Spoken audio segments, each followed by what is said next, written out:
I don't know if you could hear that on your end, but Yeah, that's I so did. fucking loud on mine. Yeah, Zane, I hope I'm pronouncing it correctly. Paris? Parisi. Parisi, okay, okay. Welcome to the Strive podcast. I was struggling all week. I was like, I don't know if I'm gonna end up pronouncing that name correctly. No worries, honestly. It's an easy one to mess Uh, up. yeah, is it like French or Italian Uh, or yeah, Italian.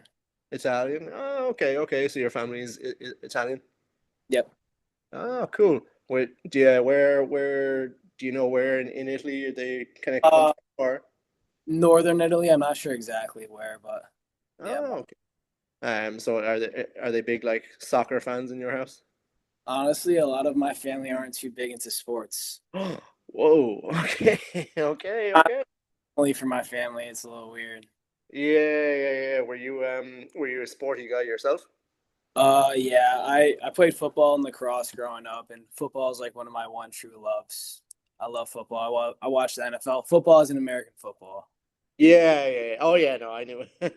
I And knew yeah, I watch the NFL religiously. I'm a diehard Baltimore Ravens fan, so that's really the extent of it. Though, other than that, I'm really into like skiing and snowboarding and stuff like that, but not like super into a ton of the other stuff. How did the season go for the Ravens? Not great. Not great. No, Your but facial hair right enough. we got a big turnaround for this next year. We had to revamp the coaching staff, so I think it was a gift in disguise. Yeah, yeah. What did you think of the Super Bowl? I thought it was all right. Yeah, I thought it was good. I admittedly I kind of only got bits of it to be honest because like it's on like super late here Yeah, when it's on and like I think I woke up for the halftime show and and that was kind of like the last bit I kind of saw and then I just watched like highlights on YouTube after that. Uh, yeah, but Yeah, no, it was good. It was like it was cool to see like different teams in it, I guess. You know what I mean? Because a lot of the time, the last couple of years, it's been Chiefs, Eagles, yeah. you know, and I'm not hating on that because I'm kind of a Chiefs fan, so I kind of uh, so yeah, but yeah, there was no three-peat for us, and there was no nothing for us this year. Uh, Yeah, super disappointed about that for you guys. yeah, As always, I'd say yeah, but everyone was broke up for us. I'd say yeah, yeah. yeah, it was an interesting year. It was kind of like whichever team got hot towards the end, right? It was pretty wide open. And, Yeah, it really us was. Yeah. being like the most well-rounded team, in my opinion. They didn't really have too many holes, and they just were well coached, and they were able to get it done. Yeah, and they do kind of have like somewhat of a history of being kind of like at the Super Bowl or like near the Super like in the I don't know what would you call it the semifinals the stage just before the Super Yeah, Bowl. I'm probably NFC. Yeah, yeah yeah yeah. you can tell I'm European. I Yeah. don't the Funny though, terminology. they actually got the Ravens head defensive coordinator to be their head coach 2 years ago. And I knew he was going to be an absolute stud, and I was so disappointed to see him leave. But I knew he was going to do great things there. He's an absolute mastermind, so it just makes sense that they had success.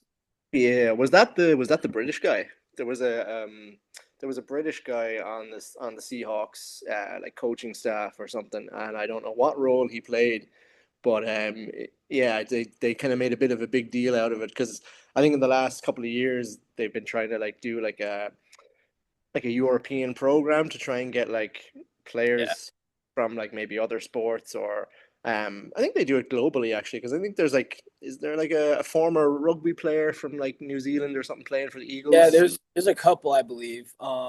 He was not the British guy, but yeah, they're definitely trying to expand it and make it more of like a global game for sure. They do like games in like Mexico City now. They do games all over Europe now too. So it's definitely trying to expand for sure. Yeah, it's really cool because they did their first ever game here last year. I think it was Steelers and Vikings. Uh, Nice. like the Dublin capital city was just packed like with people, not even like just American people traveling over, but like this the support for the sport in general like Irish people is massive, you know, and I kind of wish it was more like of an accessible sport here. Like there's not really like clubs or societies or anything that really kind of you can go and just play. Because like we have, it's more so like here, it's more so just soccer. We have like Gaelic sports, so like our own version of football, and Yeah.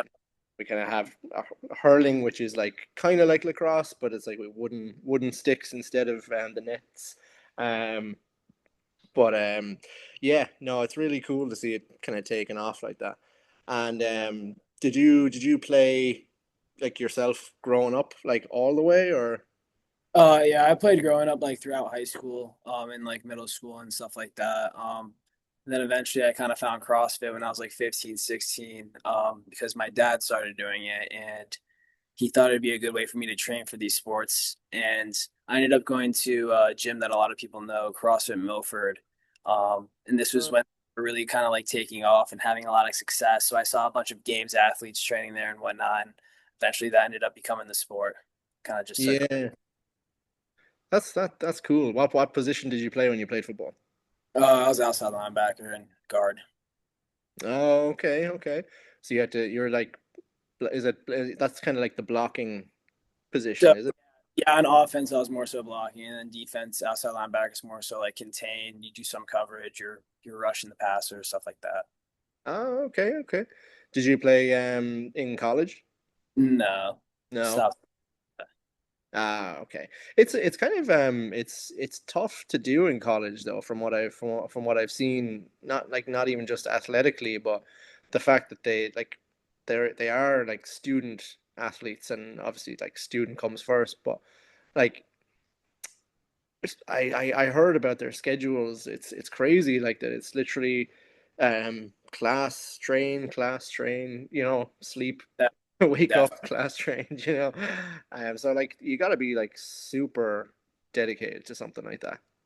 Definitely, yeah. College football was definitely not in the cards for me. I'm still a smaller guy, but I walked into high school super small, pretty Yeah. chubby.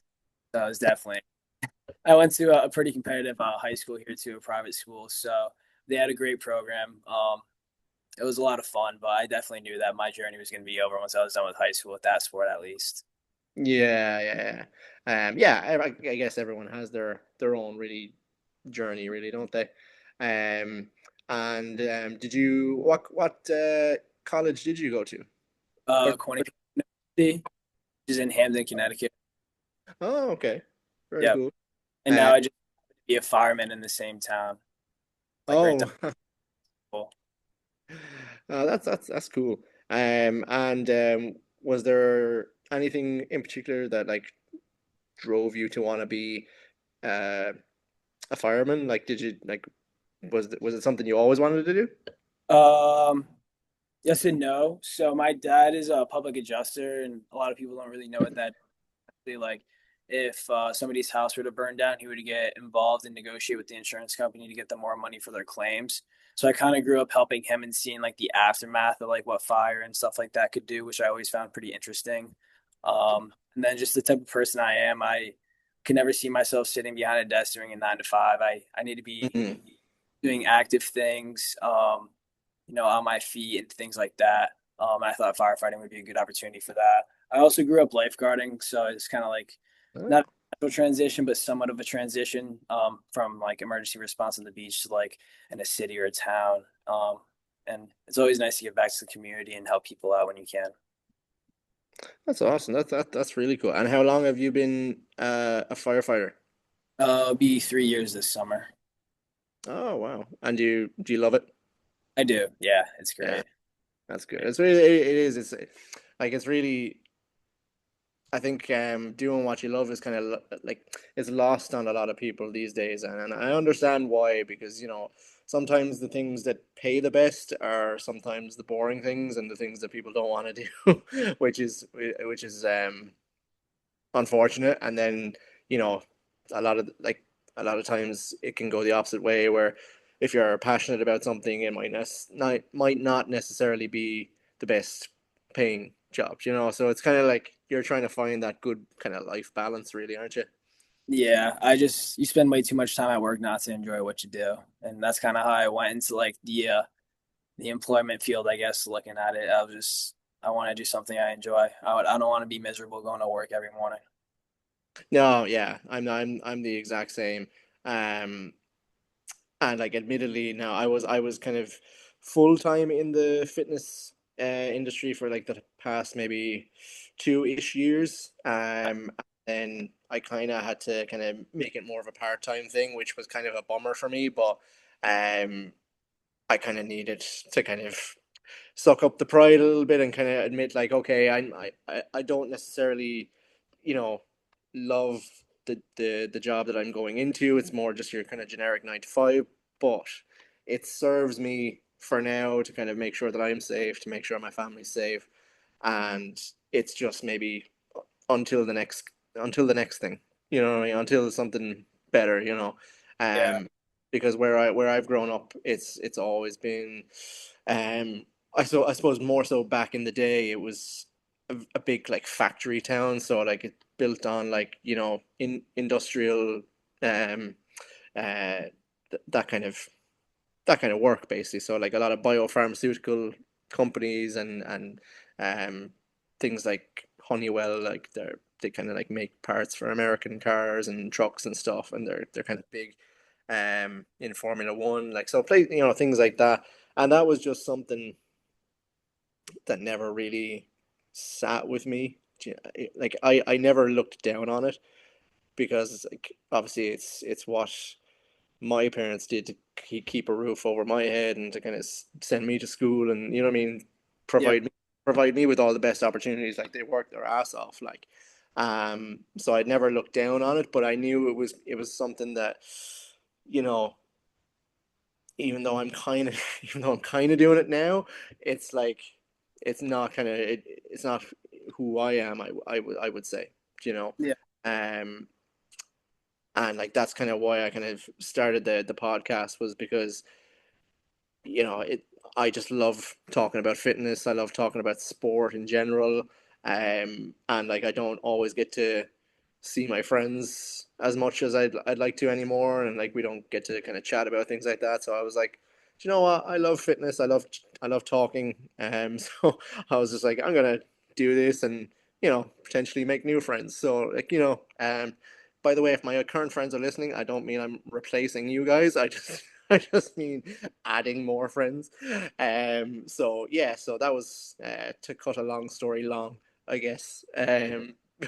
But yeah, so Zane, my man, as I said, I want to thank you in advance for coming on the podcast. I realize you're busy with your training and you're busy with your work life balance and everything. So I appreciate you giving up your time to do this. Thank you so much. So as I said to you before we kind of started recording, I have a couple of questions down on my phone, and you know, they're kind of mixed, about some about fitness, some not so much, but you know, there's no big deal if we don't hit them all. We don't hit them all. We'll just have a bit of a chat and see where we go. yeah. Sounds good. Awesome. So first one is basically just for those who are listening or watching, for people who might not know who you are currently, and just tell us a little bit about yourself, your background, where you're from, all that. I know we kind of talked a little bit about it already, but if there's anything you wanted to add, I'll just hand it over to you. Yeah, sounds good. Like you said, I'm Zane. From Connecticut, so in the United States in the Northeast. 26 now. I've been a full time career firefighter for about 3 years, like we kind of touched about. Um, Honestly, a lot of my life is just training at this point, and like you said, finding that like work life balance. Hey, that's okay, my man. If You that, want to do it, man. Keep it simple. yeah, that's all good, my man. Hey, you're still in your 20s as well, so you got like, you know, 4 more good years to go. You know. Yeah, yeah. Kind of the thought process for sure. Yeah, yeah, yeah. Yeah. As soon as I hit 30, man, it just like, just the body just started not working in the same way. You know, it was almost overnight. You know, and I had friends saying to me, dude, like, you know, as soon as you hit 30, just watch out because like you're just gonna get sick all the time. You're gonna be tired all the time. And I was like, you're really selling it to me, guys. I cannot wait.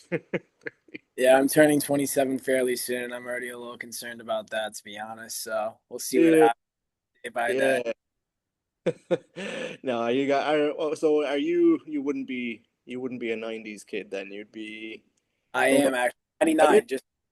Just made the cut. 99? Ah, you just made the cut. Okay, you can stay on the call. So but yeah, and how many years have you been doing CrossFit now?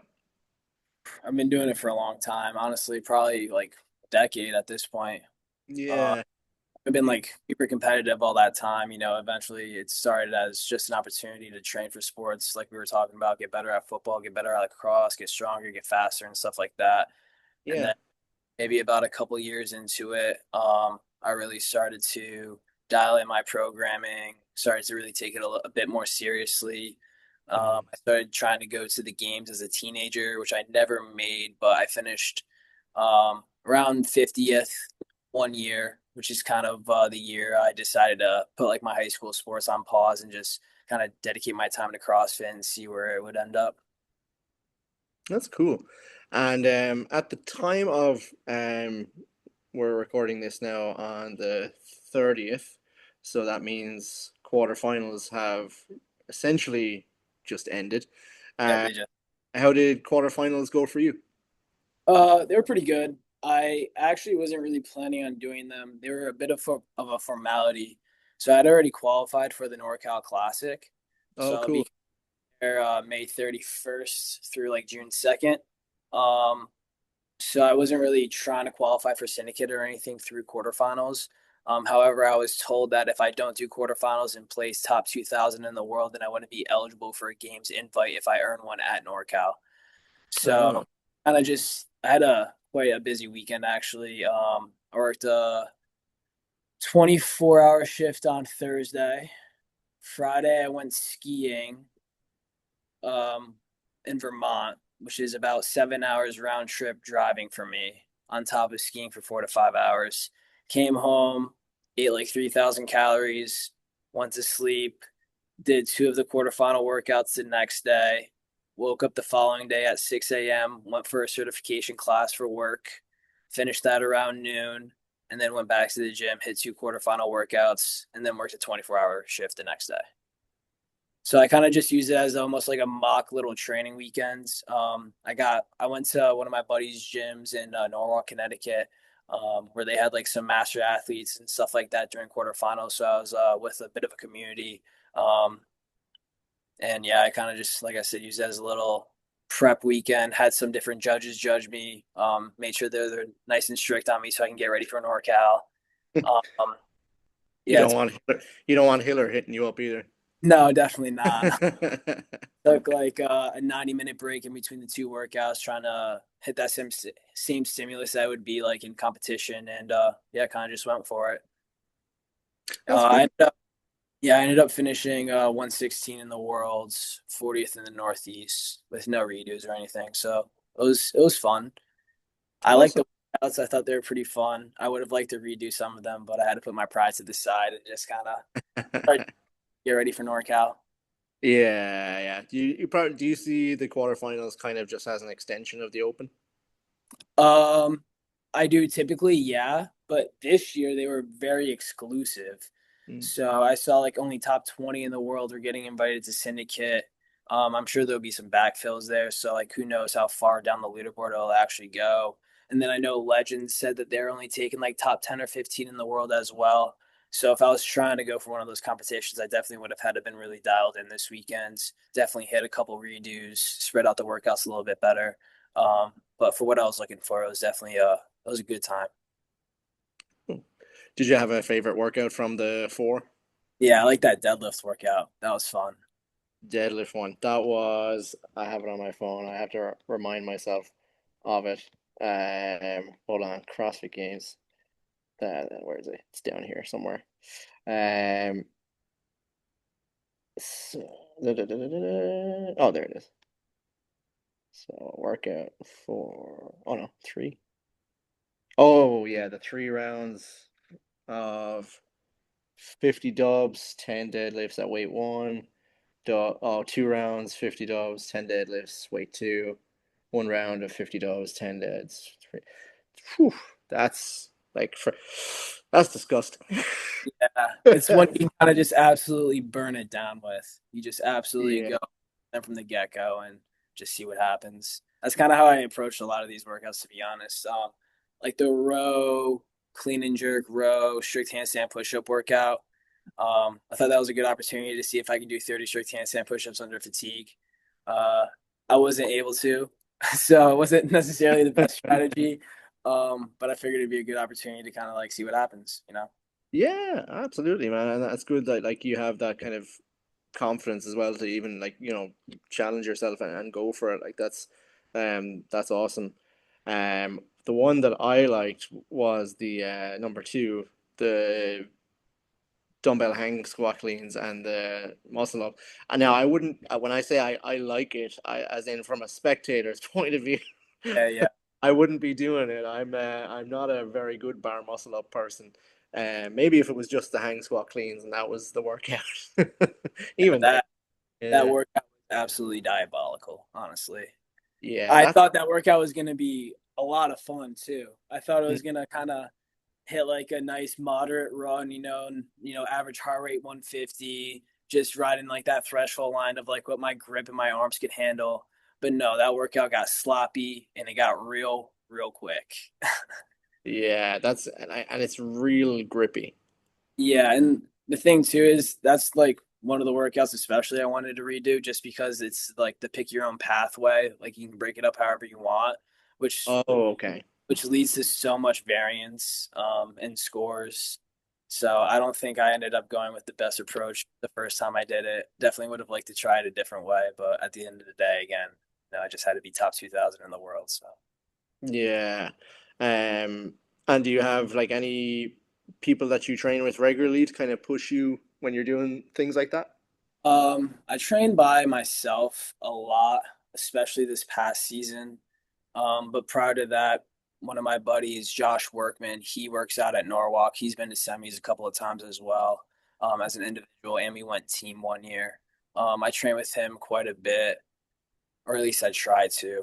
Um, and we used to do the same programming prior to this year. So prior to this year, we would Yeah. do this exact individualized programming. So we'd be able to send each other like our results, talk about workouts and stuff like that, which is a lot of fun. But I ended up competing at Syndicate last year with the torn meniscus.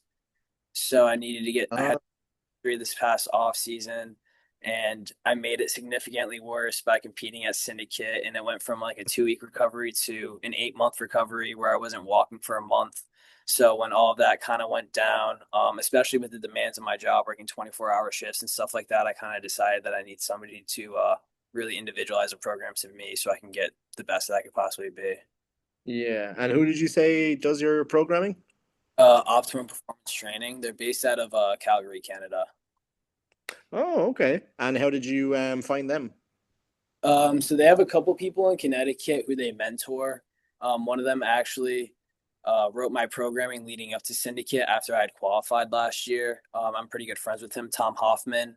But that was the programming I was following when me and Josh the same programming, and I really fell in love with just the way that they wrote programming, the amount of volume they did, the structure about it, and I kind of decided that I just wanted to keep going that path. That's cool. That's cool. So you're kind of yeah, you're kind of doing the Fraser thing of training by yourself. Are we kind of seeing the next potential Matt Fraser here? I don't know about that. I'm probably too. Are you just rowing all day, every day, and just like that's how you're gonna get better? Definitely spent a lot Isn't of that what time. he said? Something like that. He was just like, yeah, he just did like 1,000 hours on the rower or some shit like that. Yeah, Uh, but I yeah, definitely spent like 4 to 5 hours exclusively on machines per week. A lot of ass numbing work, without a yeah, doubt. Especially in today's day and age, like if you don't have that monostructural base for this machine work, you're just not going anywhere. Like that is the foundation for everything, in my opinion. That running burpees, like that's the foundation. If you can't do that, then you're not going to make yeah. it too far.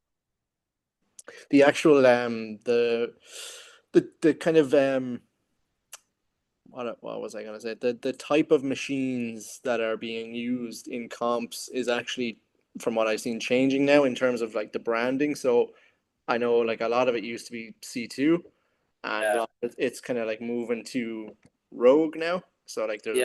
I know there's a Rogue rower, there's a is there a Rogue skier, and I'm not sure if I presume there's a bike too. There has to be a bike if there's a row and a ski. Um, have you used both, or do you kind of like do you know do you have a preference or? No, I don't really have a preference. I only really use the Rogue stuff during competitions. My gym is kitted out with all C2 stuff. Oh, okay. I don't really notice much of a difference. I will say the ski erg, I think I might like a little bit better on the Rogue side, just because the platform's a little bit bigger.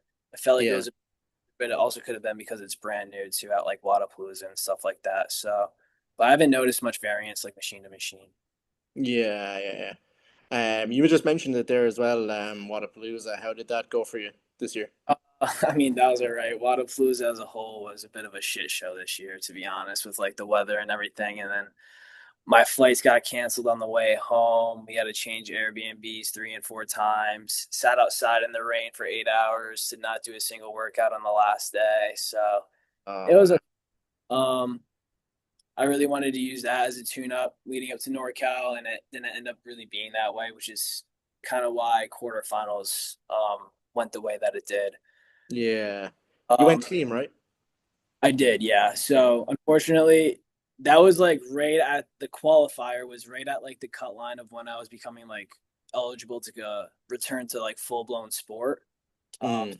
Really when I did the team qualifier, I still wasn't 100% cleared for full blown sport. I wanted to try individual, but that was about 2 or 3 weeks prior to the team one, and that was still just I was too fresh, and I wasn't able to do it unfortunately. But Mm. but I ended Yeah. up with that kid from Norwalk, Josh Workman, and then another guy from New Jersey, which is a quick drive from Connecticut, and he was on a CrossFit Games team last year, and we actually might be trying to do something again this year. So Nice.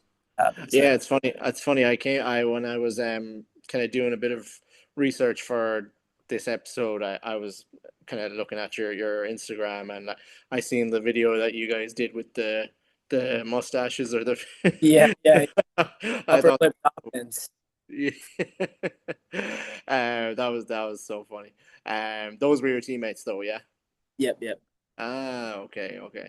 And was that your first Wadapalooza, or have you done? No, that was my third.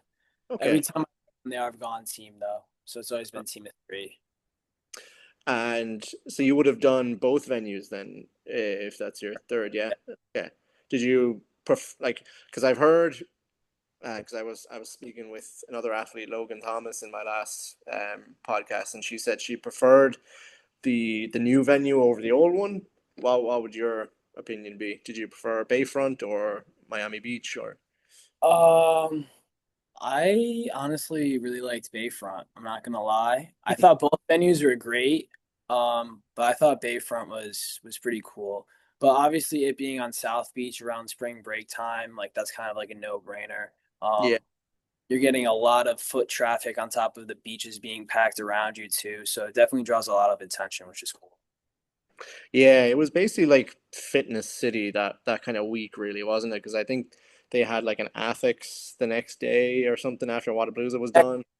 Yeah, they were trying to like rebrand that entire month in Florida because it's always been like the spring break month. So now they're I heard they were doing like a High Rocks one weekend. They did that Adidas competition one weekend. They did Wadapalooza one weekend, and then they had one other event, one of the last weekends in March.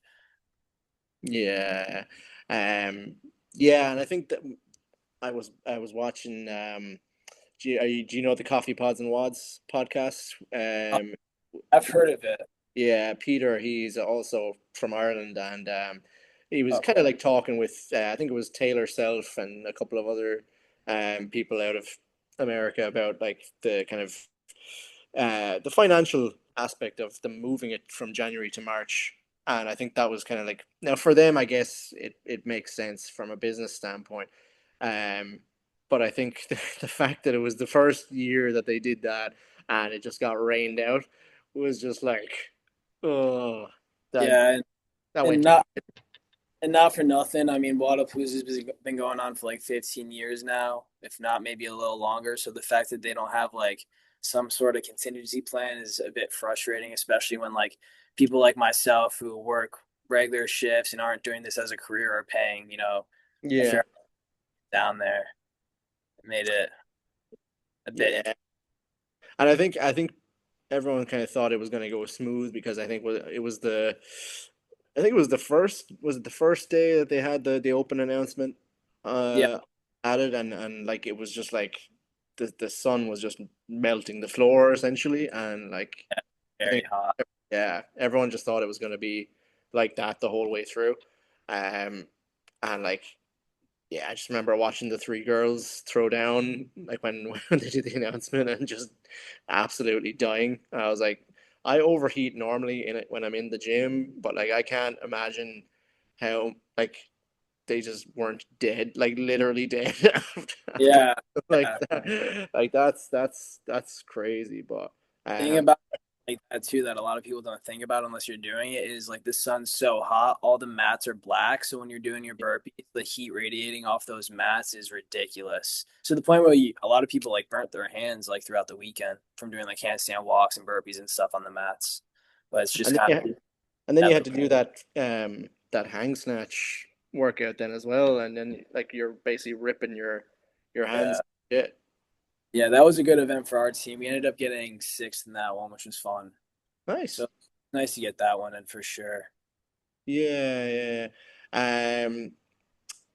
And was there anything other than the weather you were kind of unhappy about when like during Wadapalooza? Was there anything kind of because I know some people kind of get a bit uh when it comes to like judging or something else, they might kind of have a short fuse, or they might kind of like think that the judge understands what they want from them, or you know what I'm trying to say. Honestly, like the judging and everything seemed fine. I've definitely ran into big issues with that in the past, though. The Mm. first time I ever made a sanctional, I probably got about, I don't know, anywhere from like 60 to 100 no reps on a pistol workout. Uh, and that was absolutely crushing. That was like the one event that weekend I was like super stoked for. And that ended up happening. And then I ended up like popping my UCL on the first day of that competition. I woke up the next day unable to do a push up against the wall. And we had to do Linda that day, I believe it's called, which is like the 10 down to one dumbbell bench press, deadlifts, Uh, stuff yeah, like that. So after that first day, unfortunately, that competition ended up kind of being survival. yeah, I yeah.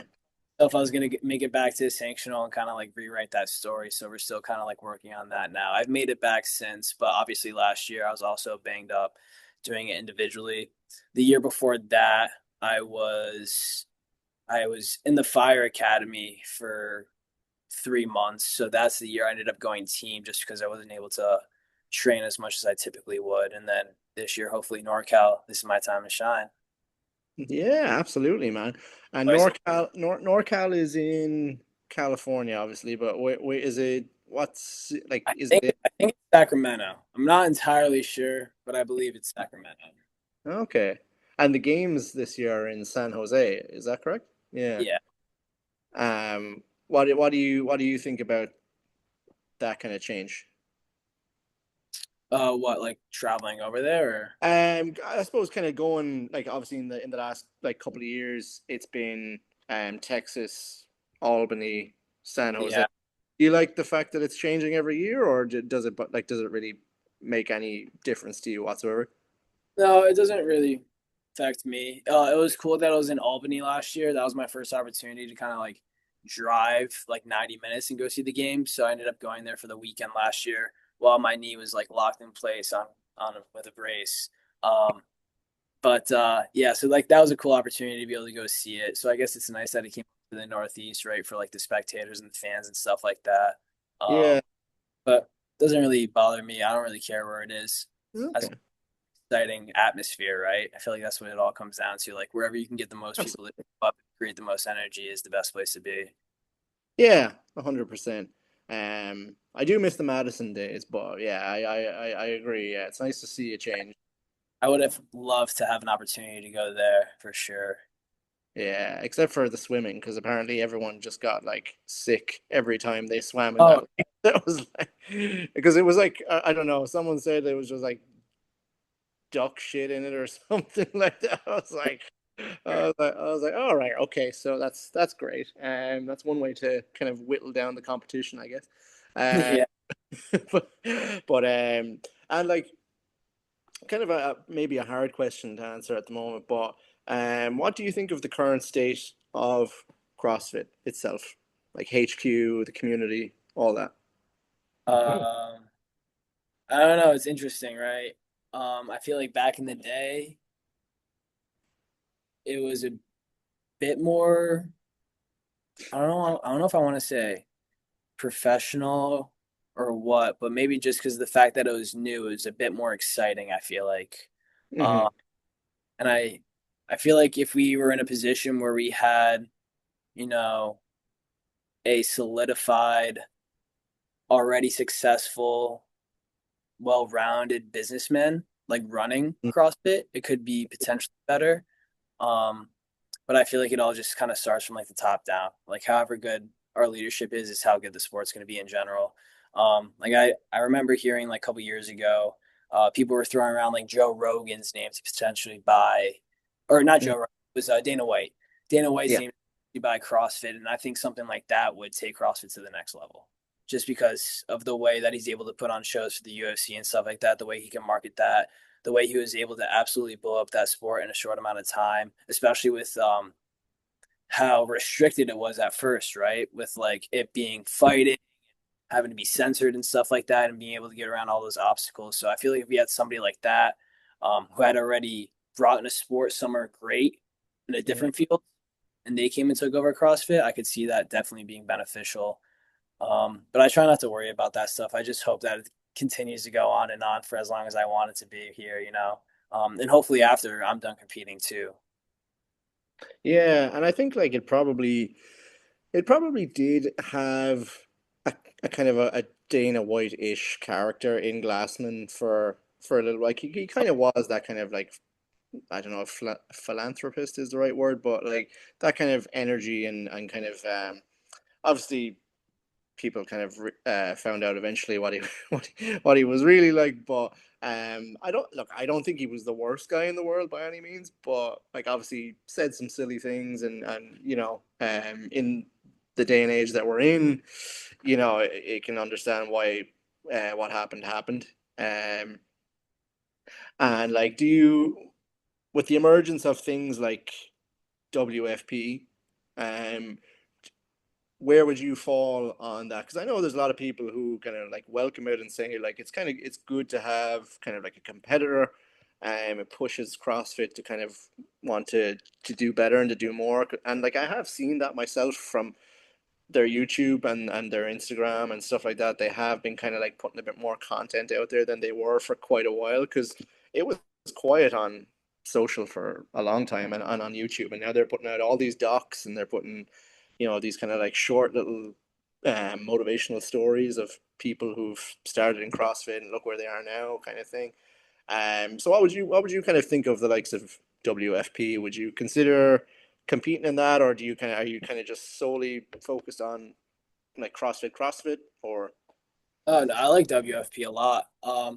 Unfortunately, I haven't had an opportunity to kind of do any of their qualifiers or anything. It all kind of comes back to it being, you know, difficult for somebody that's not doing this as a career to make all these events work year after year, right? So like, I would love to do WFP, but if I ever wanted an opportunity to like make it to like that final tour event, I have to do all the events leading up to it, right, to accumulate the amount I would need to potentially, make myself marketable for like one of their pro contracts, which at the end of the day isn't everything, right? I would just like to go experience something else, experience a competition like that. I think it would be very cool. Um, and hopefully something I eventually do. But yeah, it all kind of comes down to it being difficult to maneuver. Yeah, that's a lot. Like it's a lot of traveling, isn't it? Because it's like Yeah, is the a lot of first travel, one. the days Yeah. off work, a lot of expenses, all those things just really add up over time, especially when you're trying to do, 2, 3, 4 events a year. Yeah, and like as you said, you're paying for a lot of it yourself, and like like there's probably only so much that like sponsors can do for you as well, and Yeah, like as I said, it's a global thing, and like I know the first is it I don't know if it's the first one, but there's one in May. It was supposed to be in Mexico, and I think it's in London now. yep, yep.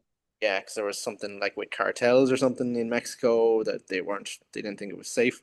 And then it's like, I don't even know. I think it's like London to, it might be America or it could be, but like, you know what I mean? It's basically all over the place. So like, to have to fund something like that yourself is quite a lot of pressure. Um, and like, Speaking of quick, shout out to Herd Athletics for hooking me up with a t-shirt to raise some money for NorCal. If anybody's interested, feel free to hit me up on my Instagram, Priesty Powerhouse. We just released that earlier today. We did a little collaboration together so I could raise some money to help cover my expenses for NorCal. So if anybody's feeling so inclined, feel free to reach out. dude, I saw their weightlifting belts. Oh, great. Yeah, and like because I think a few of the girls were wearing them as well, and like, did you get your name on it? Oh yeah, I probably got like 4 or 5 Herd belts sitting in my living room right now. That's Yeah. awesome. I know Yeah. John somewhat personally. He's from New Jersey as well, so he's like a quick drive away. So I met him in person a bunch of times. We did a YouTube video when I was training for Syndicate last year together. So No? it's a great Well, company, great product. if John is listening, I currently don't have a weightlifting belt, so Yeah. so I'm just saying, if you wanted to In the float market, my way. gotta Yeah. get you set up. Oh yeah, that's awesome. Um, but and you've been working with them for a while? Yeah, so they're a relatively new company. They probably got going about like a year and a half or so ago. Yeah. So I was one of the first people that they reached out to, but I ended up reaching out to them because they work with some of my buddies. And then we kind of just like took it from there. Um, I'm not like 100% sponsored by them by any means or anything like that, but we help each other out as much as we can for sure. Yeah, and I think that's like it's a good thing like about the space and about the community is that like you have kind of like I guess you could call them like startup companies like that who a lot of them have like started in the space and have grown to like astronomical size. Yeah, Um, like I think the best example I can think of off the top of my head would be Noble. yeah, Uh, that like I don't know the owners' names, but like I know that they started in CrossFit, and like I think like the likes of like Sam Dancer and his wife were like the first kind of like CrossFit athletes to sign, and then it just went from there, and then you just yeah. could.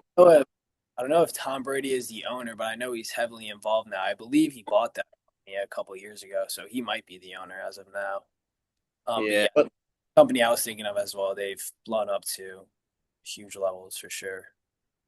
yeah, I was kind of impressed with the Jim Reaper stuff though. Like because I'd never heard of them before they sponsored Wadapalooza. I think they kind of, from when I looked up their website, it looked like they kind of had a bit of a powerlifting vibe going on, or maybe it could have just been like a generic gym kind of vibe. But it looked like a lot of their stuff looked nice. I have to say, I have to say, I was a bigger fan of Tier. I did like the Tier Uh, stuff. Yeah. But it's cool to see kind of like new companies coming into the space. But I would kind of just like it if they would just settle on a sponsor for one for 1 to 2 years or something, because it was like the Noble Wadapalooza, Tier Wadapalooza, Jim Reaper's Wadapalooza. Same with the games. It was like Reebok, Noble. I don't know. And then there was like a year they didn't have a sponsor, and it was just like, yeah, it's. But I guess that's kind of what makes CrossFit is that like they kind of come back to the cheesy kind of like unknown and unknowable kind of thing, like be prepared for all situations and all that. yeah. So yeah, it's kind of funny. Um, so what does um to kind of like slightly move away from that. What does like a typical kind of training week look like for you? Is it kind of just very much kind of work and training, or do you kind of like do you Yeah. do anything So outside that? outside of that, I love skiing and snowboarding. I'm a huge ski and snowboard guy. It's a big problem for me though because the ski season and the snowboard season just happen to be like right around the time where like CrossFit season is like really like full steam ahead. So that's definitely tough to find a balance with that. I actually had the opportunity to go out to Alberta, Canada this year to go skiing, and the person who writes my programming, Fitz, he lives in Calgary, which is the airport I flew into. Um, Uh, Ended up going to train there right off my flight and meeting all those guys in person, which is awesome. And I ended up having the opportunity to work out with Matt Brady too, who's also an OPT athlete who placed fifth at NorCal, I believe, last year. oh, cool. That was a great time on top of just like a great trip. But yeah, I'm pretty obsessed with skiing. Like it's on par with CrossFit for me. Um, but a regular training week for me. So with my schedule, I work 2 24-hour shifts a week.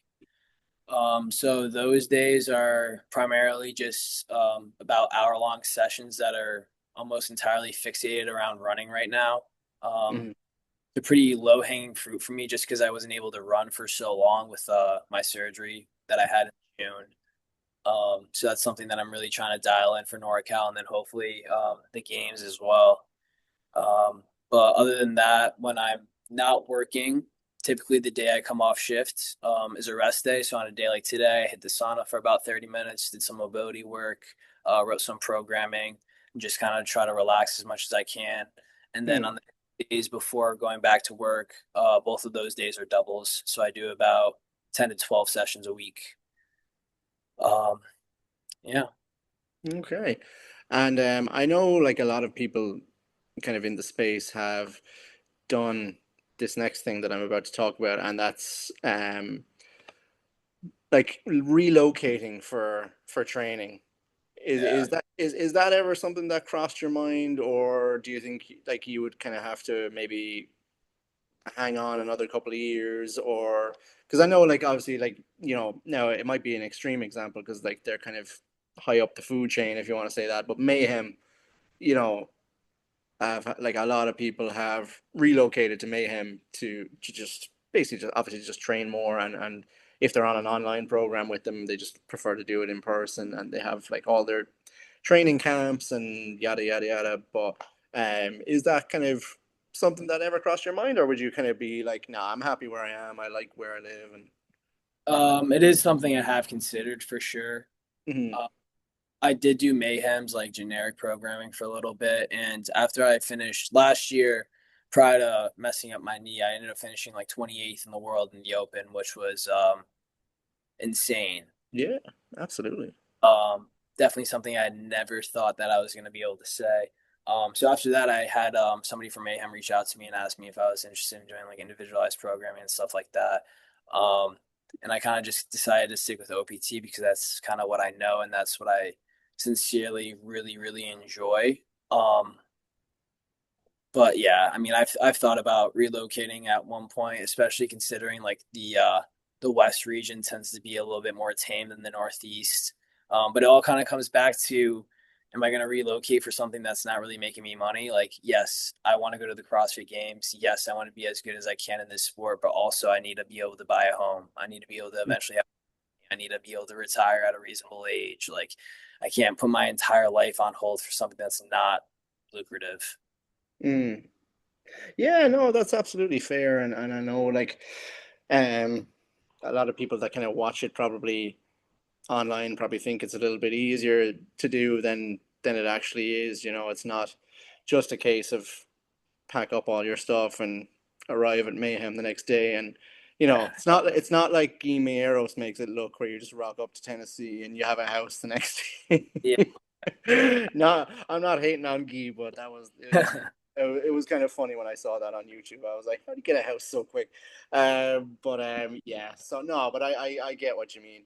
And like, what would be the it's probably like a self or an obvious answer to this, but what would be the biggest goal for you this season?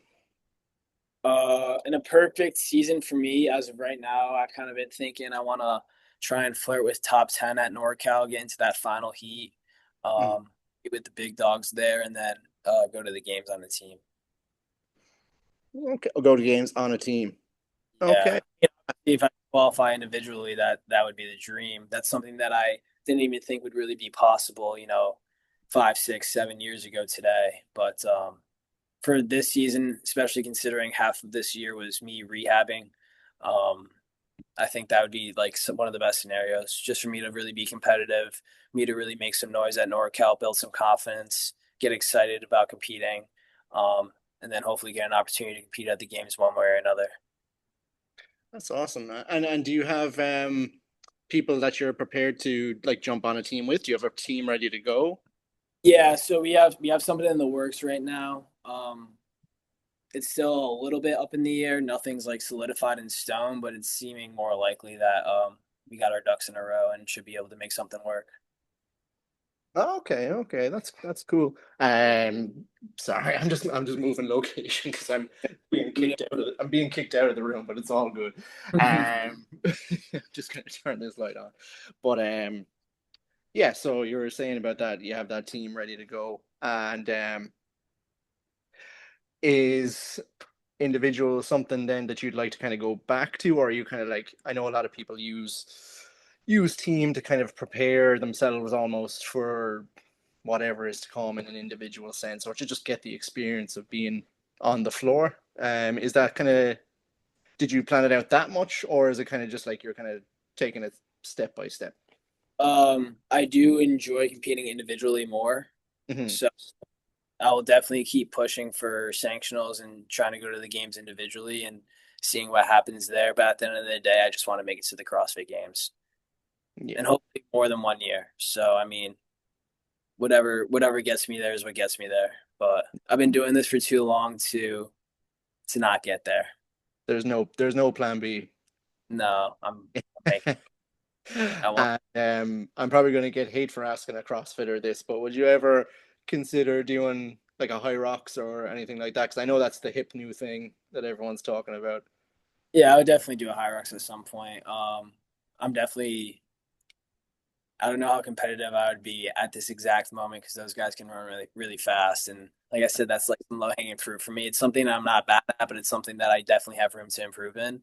But I definitely have when I'm done with CrossFit, like I wanna stay in like the fitness industry to some Hmm. like I have aspirations of doing a half Ironman maybe in the next year, aspirations of doing a full Ironman eventually when I'm done with CrossFit, and things like that. So definitely like to just challenge myself in as many ways as possible. Yeah, yeah, that's very cool. I feel like I'm saying that's very cool a lot, but and you know when you just kind of have like a generic like phrase in your head that you kind of say a lot, and that kind of seems to be mine today. Uh, That's cool. That works. yeah, yeah, yeah. And I suppose a bit like a big question, I suppose, or maybe I don't know. I'll let you be the judge, but what is something now? Obviously, like I know you're only 26, but if you could kind of go back to like that 14, 15-year-old version of Zane that started doing CrossFit at the very start, and is there anything you would tell him or give him advice on? Um, yeah, I mean, I would get a coach right away. I tried to do it by myself for a long time, and I think that I'm still gonna end up seeing um, maybe ultimately less progress because of it. Um, so yeah, I was at CrossFit Milford, was doing stuff there, had a falling out with them. We won't get into it, but it was I was I was like a young kid who was going there, looking to get better, obviously looking to compete in the sport, looking to eventually like try to make the CrossFit Games. Or at that point, my goal was just to make regionals one time. I was like, if I can Mhm. make time, then I made it in my book. Um, and I just didn't have anywhere near as much guidance there as I thought I was going to be able to have. Was kind of put on the back burner and stuff like that. So ultimately ended up going to Quinnipiac, trained with one of my best friends, Evan Nathan, who has made it to sanctionals a couple of times on a team. He actually had the heaviest recorded snatch in a CrossFit competition for a while. He snatched 330. Oh, On top, was that at was it Mid Atlantic? it was at the Granite Games actually when they Ah, okay. facility. But yeah, so he's the man. We became friends like the first week I got to Quinnipiac because we had a mutual friend who put us in contact with each other. And my freshman and sophomore year, every single day, he would come pick me up at my dorm. We would drive to the gym. We would train together. He would drive me home literally every single day, my freshman and sophomore year. Hmm. Um, and during this time, like I was obviously still like training, but like not crazy hard. I didn't do the open every year. I was doing that because I knew my strength just wasn't anywhere near where it needed to be if I was going to try and make it to the next level. But it's also something I didn't prioritize or really focus on. I just kind of kept bashing my face in the ground with metcons, which only gets you so far. Oh Um, yeah. and yeah, then junior and senior year, just kind of continued to do the same thing. Eventually, I had the opportunity to help somebody out. Like my friend Evan helped me out. So, like my senior year, I helped one of my buddies, Dom, out, who actually was a D1 lacrosse player at Quinnipiac for his first year. He decided to kind of stop that to focus more on school. But I was able to help him out a bit. And yeah, I would just get a coach from the beginning. After college, I went to a different gym where I was doing like their generic class programming, and they had like a comp train section that was, the class program plus a little bit. Mhm. And at that point, I was kind of just freestyling a little bit, writing my own programming, doing some HWPO, doing some proven, doing some mayhem, and Mhm. all that programming really just was not a good idea at all. I ended up overtraining to the max. And leading up to my first ever sanctional, I literally developed a slap tear in my shoulder, a sportsman hernia, and got Lyme disease to the point where I was taking dexicyclone while I was competing. And obviously, the Lyme disease is kind of like a fluke thing, but like everything else could have easily been prevented. Um, and it took me all that time to get to sanctionals to realize again that I am still just nowhere near strong enough to be able to compete at the top level.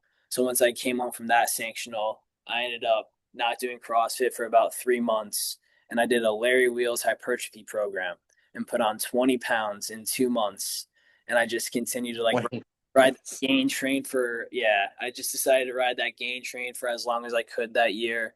And then that just so happened to be the year where I got my firefighting job, went to the academy, so I ended up going team, and then um, it's kind of where that ended up. But Okay. yeah, And do you have a good support system? Like, do you have like, are your family very supportive of you, or your friend, like your friends, or? yeah. I mean, I have I got a lot of people, a lot of friends in the fitness industry around here that I've known for a long time. They've seen me grow up. Or Hmm. the guy whose gym I go to right now, I go to Savin Rock Athletics, which is in West Haven, Connecticut. The owner's Ryan Conneticut. He ended up getting second at the CrossFit Games on the CrossFit Milford team in like 2014 or 2015 or whatever. And it just so happened he taught my on ramp when I was like 15 or 16 years old. So it's definitely those people definitely support me a lot. My buddies down in Norwalk, and just all the friends that I made throughout like this journey too. They all support me. So it's definitely nice. And now I have the support of, an actual coach who is investing time in me, writing me individualized programming. Meets with me monthly if needed. Um, and yeah, my family definitely likes it as well. They come to the majority of my competitions. Um, That's great. it's something that me and my dad were able to do together, like growing up. Especially when I was like at that CrossFit Milford, where I was kind of like in the shadows a little bit. Like he would come, help me like set up my camera for my open workouts and like things like that. So it was definitely an opportunity for us to bond, especially when I was younger. That's really cool. I really like that. That's yeah, to have that kind of like father son bond, like that's awesome. If my dad understood what CrossFit was, I'm sure he would be the same. It's still so hard even to this day, even though I've been doing it like 7 or 8 years. It's hard to describe to people what it actually is. I hear you. Yeah, I'm always just like, it's weightlifting, it's running, it's this. This all modality. Yeah. What's Uh, the there's a phrase that they use. I can't remember what the CrossFit phrase is. It's like functionally, no, constantly constantly very. functional fitness executed at high velocity or something like Yes. that. Yeah. And then there's the whole eat nuts and seeds, and as if everyone's eating nuts and seeds. Like you go to a competition, nobody's eating nuts and seeds. Matt Fraser's there with Snickers and Coke. Okay, like there's. But yeah, Zane, I'm conscious of your time. I don't want to take too much time up from you. So I'll just I have a couple of like one or two more questions for you, and yeah, we might call it a day then because I just, as I said, I don't want to take up too much of your time. I realize you're busy and you know this is your off day, so Oh, um, don't. I'm grateful for the opportunity. Thank you for reaching out. no problem, man. And I thought it was really funny when I first reached out to you and your response was, "How did you find me?" or "How did you?" Yeah, yeah, yeah. It was just um and for anyone who's listening, so basically I like obsessively kept an eye on the open scores that were coming in and people who I knew or didn't knew I would DM near like there's so many DMs of like the top 50 to 100 people in the open that I messaged and I'm very grateful that you were one of the people that got back to me and yeah, we were able to kind of come on and have this discussion. Because yeah, as I said, I love talking about CrossFit and fitness in general and it's great to kind of see the other side from from an athlete like yourself who, I think sometimes people forget that, you're still a person and like you don't just do CrossFit but yeah, so it's cool to see that. But yeah, so what was I gonna ask? I had it in my head. No, it's on my phone. Sorry. um Sorry, there's my phone just spasmed out for a second. Um yeah, so in terms of like the next, let's say, 5 years, is the goal is the games. That's the Yeah. goal. Okay. And you started when you were in CrossFit, did you start in the classes or did you kind of just go into the gym and do your own thing or you started in the classes? Yeah, I started in the classes. I originally did like an on ramps, like help get a little bit more proficient in like the movements and stuff like that. Mm, Yeah, CrossFit. Besides like thing in high school and stuff like that for sport, CrossFit was like one of the first things I ever did for exercise. Really. okay. And yeah, that's the main thing actually that I wanted to ask. If you were to say meet someone that's never done CrossFit before, they you know, but they kind of know what it is, and they're thinking about joining, let's say, your gym or any CrossFit gym around the world. What would be the advice that you'd give them? Um, to go have fun with it. I do think that class programming is good Hmm. for a person. I do think there's better ways of going about it though a lot of the time. So Yes. I would tell them to get their foot in the door, get after it, have fun with it, really enjoy it for at least like that first year or so, get some newbie gains because you're training differently, you're going to see results no matter what. And then if they really enjoy it, maybe instead of doing like the conjugate programming where you're doing cardio and weightlifting in the same session, maybe start breaking up your sessions a little bit so you can start getting more out of your training and stuff like that. I do write programming on the side too, and I actually have three buddies from work coming to my gym in West Haven tomorrow to give CrossFit a go. So I always try to help people as much as I can in the sport, just because it's something I feel like I didn't really have necessarily when Hmm. so I try to really give back as much as I possibly can. There's like a couple people in Norwalk. well, I don't like mentor or anything by any means, but they have a CrossFit Games team there who I try to work out with a lot. I try to give her good advice, just try to prevent people like that from making the same mistakes I did. Hmm. Yeah, and I think like I suppose especially at a young age, it's good to have that good support system that we talked about because I suppose you look at situations like going back maybe only 2, 3 years, Mal O'Brien, uh, Yeah, yeah, Emma Carey, both. I think they're still both kind of doing CrossFit in their own time, but they're not competing anymore. Um, Now, like I know there was a couple of theories on why they both kind of finished up at the same time. That's another conversation, though. Everyone has their theories. I won't get into that, but um, there's definitely like a pressure that comes with being that kind of young athlete anyway. hundred You know? percent. Uh, Especially when they were too, right? We're all the on you when you're 17 years old. yeah, yeah, and I think they basically were like I think Mal was 17, Emma was 16.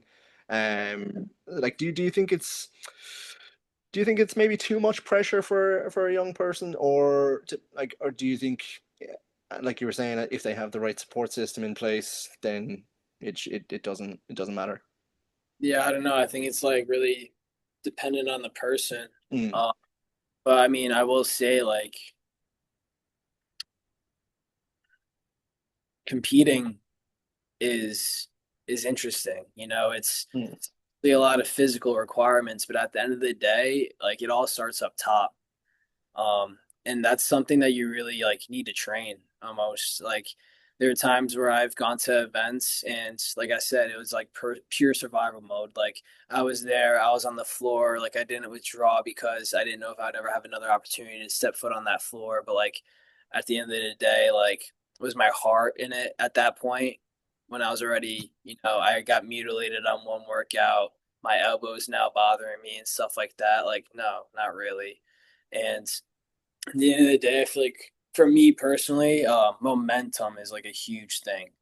mm, I love starting qualifiers and like competitions and stuff on a high note and just try to like ride that wave the entire time. Um, yeah, I mean, I don't think it's like, especially like when you consider like what CrossFit is, right? Like there are a ton of athletes in other disciplines that I think face a lot more pressure than like a 17-year-old in CrossFit does. Um, but at the end of the day, like competing and then only having select weekends out of the year to be able to compete and having to be at your best. And if you get a cold, like leading up to the competition, now what? And like things like that. And that could drive somebody mad. It really can. Um, so I think it's almost like a little bit of a different type of stress. But I think it's yeah. definitely manageable. But like I said, I think it's something that you need to train and work through and Hmm. really have practice with to get good at it. I mean, even prior to like maybe like this season. Like honestly, going into competitions, like it's very nerve wracking for me. Um, and it's hard too. Like last year when I finished like 28th in the world, I was like, wow, this is absolutely phenomenal, right? Like I am very proud of myself and whatnot. But it's also like, okay, well, I did the workouts in my gym with my friends around me, and like, yeah, it went great.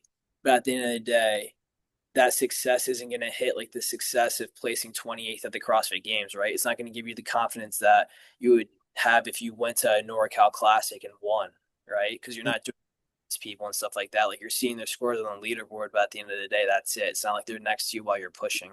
So, I mean, for me personally, like I had a little bit of like imposter syndrome, like going into Syndicate last year, especially with everything that was happening with Kale Lehman. So I was like, wow, look at me. I mashed the open, like I crushed that. Um, and now I saw everything that happened at Mayhem Classic, and I was like, what if I go to Syndicate and I totally shit the bed, and now everybody thinks that I'm just a cheat too or a fraud too and stuff like that. Yeah, Um, yeah, that so was crazy what happened there. it really was, yeah, and that's kind of like an anomaly, right? Like that would never be. Even if I ended up going there and like doing bad for myself, I would never get last place in every event by like multiple minutes. But yeah, I mean, it's definitely challenging, especially when you don't get a ton of opportunities to be like in the field competing with those types of people. Like I continue to do that. Like once or twice a year. Some of these other people are doing it 3 or 4 times a year for the past 3 years. They know all these guys are all buddies with all these guys. Like they know what to Yeah. expect. Whereas I'm not really in that same position. So Mm. it's interesting this year. For whatever reason, I definitely feel a lot more confident. I think it just has to do with my training, my programming, and just relying on my fitness. I know I'm fit. So it really comes down to just trusting myself, going out there and doing what I know I could do, and just letting the chips fall where it is. And at the end of the day, we're just working out. So Mm. I'd be working out if I wasn't at that competition that weekend, anyways. I'm just there to work out, and I'm just going to be doing it on a stage with hopefully a bunch of my buddies around me, and we're going to be having a good time. That's awesome. Final question for you, Zane. So my mind keeps going blank. I had the question there first. It was yeah, oh yeah, there. Sorry. Um, so is there anyone, I suppose, that you would consider a role model for yourself? Like, is there anyone you look up to or have looked up to that you would say has maybe gotten you to this point? Um, I mean, I don't have like a mentor or anything per se, but there's definitely a couple people. Like growing up, Josh Bridges, I love that dude. I used to watch like every YouTube video I could possibly watch of Josh Bridges just because of like his military background. He was a shorter dude, just super scrappy and Yeah. had like, that energy around him, which is something that I like always strive to have when I'm at a competition. Just be super scrappy, super gritty, Hey, the man. have that dog in you, you know. Um, Yeah. thought that it was awesome that he had such great success being like such a smaller stature guy in a field that was absolutely stacked. Um, Mm-hmm. and then like some local people, Craig Kenny is from Connecticut. So when I was done with Quinnipiac, when I finished my 4 year degree there, I ended up going to Brantford CrossFit where I was working there part time. And then I was also working at a hospital part time as well. And Craig Kenny was the owner of that gym. But he's somebody from Connecticut that I think has probably had the most success at the games. So it's cool to see somebody in my backyard have that success and, make it make it pretty far in the sport. And then Ryan Conneticut, the guy who owns Seven Rock Athletics, the gym that I go to now, he was probably like my OG role model, considering I was seeing him like work out every single day at CrossFit Milford and stuff like that. I saw him Yeah. go do absolutely phenomenal, get a medal on a team. So being able to see that, being able to see like the work he put in firsthand on top of like the success he was able to have again in his stack fields, getting second to no other than Rich Froning's team. That was definitely very cool as well. Awesome. Yeah. Um, yeah, that I think it's very important, especially for like I think men in kind of modern times as well is it's good to have that kind of like male figure to kind of whether it's in sport or not. I think it's good to kind of have that person that kind of you know like you said, Josh Bridges was that person for you. So, so yes, I can really appreciate that. Yeah, Uh, well, hey, yeah. my buddy Josh Workman, who I work out with quite a bit, and whose programming I followed last year. Um, Hmm. I linked up with him before I went to. I don't know if it was my. It must have been my first. Before Yeah. first sanctional, we started training together. But prior to that, he was the kid in like my state that I would always look at. Like I'd always look at his scores. I'd always look to see what he's doing and stuff like that because he made it to like the Atlas Games or something at the age of 19. Um, Well, he started out real hot. So he was somebody that I was always trying to play catch up to. And I've made it there. But uh, he's like probably like one of the best examples just because literally lives 30, 40 minutes away from me. He's 1 year older than me and we had the same goals, right? So it was, mm, and I would also like at local competition sometimes he would be there. So I was competing against him as well. mm, Top of Michael Sabata, who owns Norwalk CrossFit. Like I'd always see him at competitions. He'd be like, "Damn, I'm probably not going to win this one," especially when I was in college and stuff like that. So just seeing those people, them being in my state, them coming to like some of our local competitions, like those are some of the people that inadvertently pushed me to try and get better. I I try not to go like after massive chunks, right? It's not like, oh, I'm gonna follow Josh Bridges and like, yeah, I'm going to the games next year or whatever. I try to pick people that are like slightly ahead of me or, within reach. And like Mm. yeah, I try to pick somebody off, pick somebody off, pick somebody off, pick somebody off. And yeah, those Is that where the inspiration for the stash came is from Bridges? No. So after I had so I have to shave my face for work. I can't have a Oh, beard with the mask because it can mess up your CO when you're going for like structure fires and stuff like that. So okay. I can't have a beard or scruff. But after I had my knee surgery, I didn't shave for like a month or two, and then Uh, I ended up shaving, and I was like, I'll just keep the stash for now, just because, and it ended up being an absolute hit and I couldn't get rid of it. And now I have a collaboration with Herd Athletics where I have a mustache on the back and it says "Fear the Stash" in the mustache. So now I might have to keep it for life. I'm not sure. Although I was yeah. thinking of giving it after Wadapalooza, but I guess it's not Uh, I think it wild. has to stay, dude. I think I can't go anywhere now, you know. If you That's, believe in like bad juju ratting for, for yeah. training and stuff. I But mean, Josh um, Bridges used to say facial hair makes you stronger, so I'm just doing my part. hey, exactly, exactly. You know, if you do what Josh does, you'll be fine. Yeah. Uh, Oh, yeah. But Zane, yeah, thank you so much. As I was saying before, thank you so much for your time, man. I really appreciate it because I know how busy you are.